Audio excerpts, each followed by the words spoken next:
ঢাকা 17 আসনের সংসদ সদস্য পদপ্রার্থী ডক্টর এস এম খালিদুজ্জামান তার প্রচারণার যে মিছিল সেটি এই মুহূর্তে দেখতে পাচ্ছেন যে জামাতের ব্যাপক সংখ্যক নেতাকর্মী তারা আজকের এই প্রচারণা মিছিলে অংশ নিয়েছেন এবং এই মিছিলে নেতৃত্ব দিচ্ছেন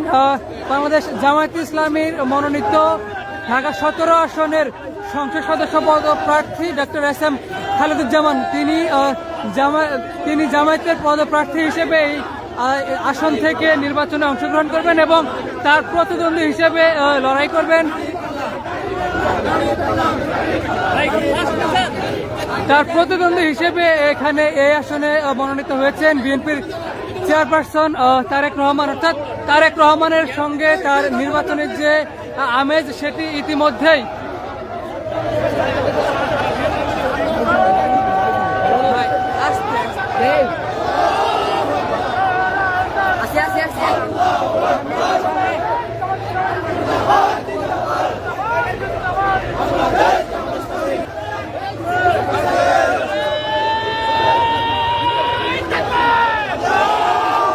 গুলশান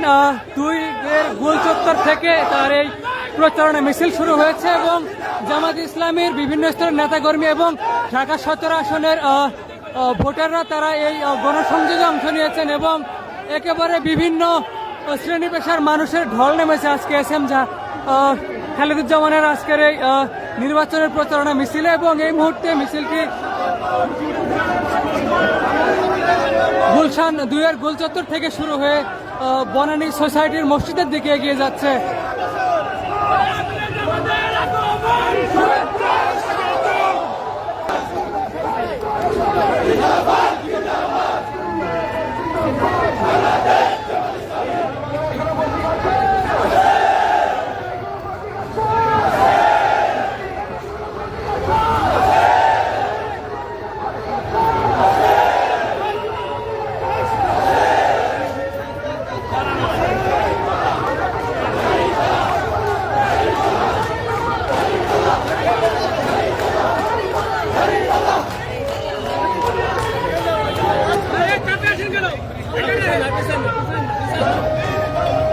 অর্থাৎ এই আসন থেকেই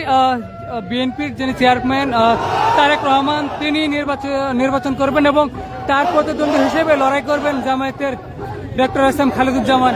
এবং তার এই নির্বাচনী প্রচারণা মিছিলে বিভিন্ন শ্রেণী পেশার মানুষের যে ঢল নেমেছে সেটি আপনারা ইতিমধ্যে দেখতে পাচ্ছেন।